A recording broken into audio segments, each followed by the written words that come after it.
పెనువాసె అంధకారములోన చిక్కిపోయి రోజు శిథిలమవుతున్నాడు మాయమైపోతున్నాడమ్మా మనిషన్నవాడు మచ్చుకైనా లేడు చూడు మానవత్వం ఉన్నవాడు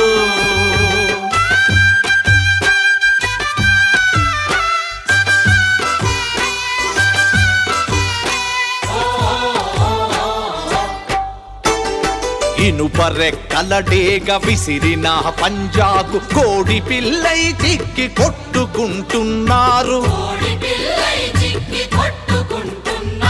ఉట్టికి స్వర్గానికందకుండా తుదకు అస్థి పంజరమై అగుపించనున్నారు కదిలే